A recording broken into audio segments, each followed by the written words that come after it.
The summer sun glared down on the narrow valley as if trying to burn the land into dust.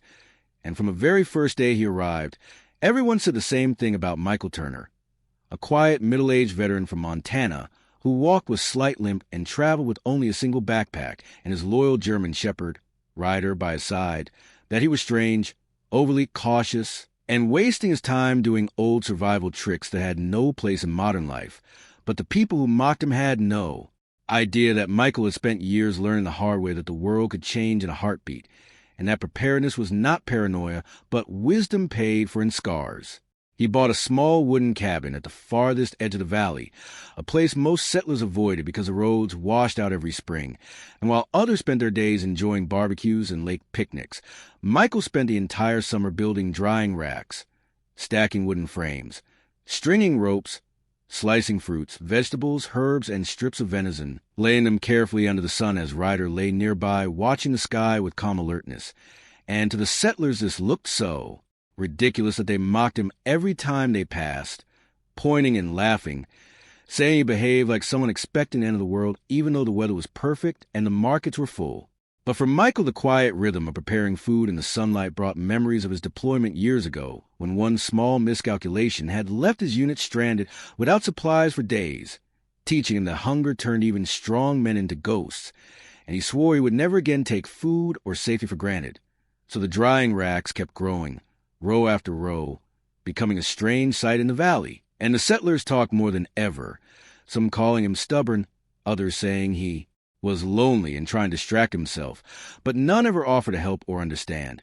And still he worked steadily, shaping a quiet life around the simple habits that made him feel grounded, while Ryder guarded the yard with a calm seriousness that only a trained service dog had.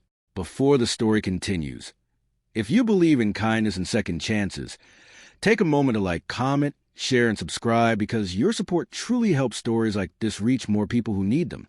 As August ended, the settlers shook their heads when they saw Michael place massive baskets of dried peaches, apples, corn, beans, herbs, and jerky inside sealed clay jars, storing them all in a cabin cellar in tight lines that looked almost military in their precision. And still the mocking never stopped, with some saying he must be preparing for a winter storm even though the valley rarely saw snow deep enough to worry about, while others whispered that he was living in the past, unable to let go of old survival habits. But Michael simply nodded politely whenever he crossed paths with them, choosing silence over defending himself, because deep inside he knew that people often mocked what they didn't understand. Then September arrived with an unusual chill, sharper than any in the last 20 years. And though the air felt strange, most settlers dismissed it as seasonal wobbling. But Michael felt a prickling in the air that reminded him of sudden weather shifts he had lived through overseas. And Ryder sensed something too, pacing at night, sniffing the wind as if it carried warnings. By early October, mountain peaks around the valley were coated with snow far earlier than normal, and Michael increased his food drying pace even though the season was almost over, and some settlers laughed harder than ever, saying the man had finally gone senile, drying food beneath gray skies that threatened frost, while Ryder stood near the racks like a silent guardian. And then everything changed in one terrible night, when a violent snowstorm tore across the valley with fury no one expected, dumping feet of heavy snow that crushed sheds, blocked doorways, snapped tree limbs, and buried all the narrow mountain roads that connected the valley to the rest of Montana. By morning, the settlers woke to a nightmare, cut off completely from town, and the radio signal was weak. Electricity flickered in some homes and died in others, generators sputtered, and food supplies quickly became the center of panic as the market had closed early the previous day, and the roads were impossible to clear until heavy equipment arrived from faraway cities, something that would take days or even weeks. By the second day, fear spread quickly because the temperature plunged into the teens, and winds kept blowing snow over any attempted pathways. The valley looked like a white desert of shifting drifts, and the settlers who once laughed at Michael now wandered through their pantries with sinking hearts, realizing how little food they had stored.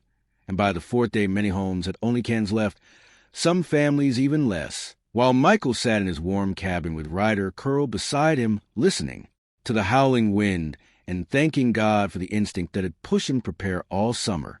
He knew the valley needed help, and he also knew hunger could turn good people desperate. So he took a deep breath and walked out into the snow with Ryder leading the way, carrying a crate filled with dried apple slices and jars of beans. not knowing how the settlers would react, but knowing he couldn't sit by while they suffered. When he reached the first neighbor's home, they stared at him with exhaustion and embarrassment, remembering how they had mocked him all summer.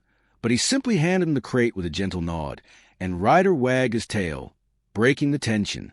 Word spread fast, and soon families gathered in front of Michael's cabin, cold, hungry, humbled, and ashamed, but he welcomed them without judgment, opening his cellar and giving each family enough dried food to last until rescue crews could reach the valley. Some cried openly, others whispered apologies, but Michael kept saying that survival was not about being right or wrong, but about taking care of one another, and Ryder moved among the children, letting them pet him, easing fear with quiet warmth. Days passed, and the storm grew worse before it improved, but because of Michael's months of work, the valley made it through without a single person going hungry. And when the roads were finally cleared 2 weeks later, the rescue team arrived expecting disaster, but found a community shaken yet safe, all because of the quiet veteran they once mocked. When the sun returned and the snow began to melt, the settlers gathered to thank Michael properly, building new wooden drying racks beside his home, so the next summer the whole valley could work together, storing food in unity rather than mockery.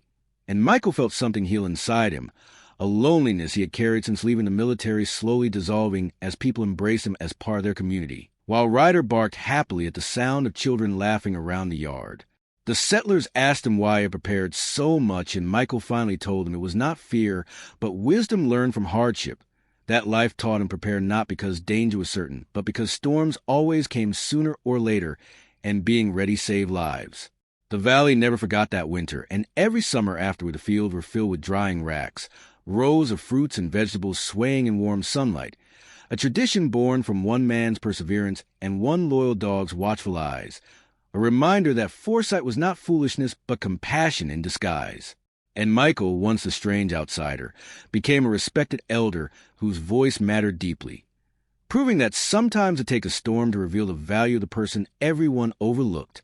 Before we close, if this story touched your heart even a little, please take a moment to like, comment, share, and subscribe, because your support truly keeps meaningful stories alive.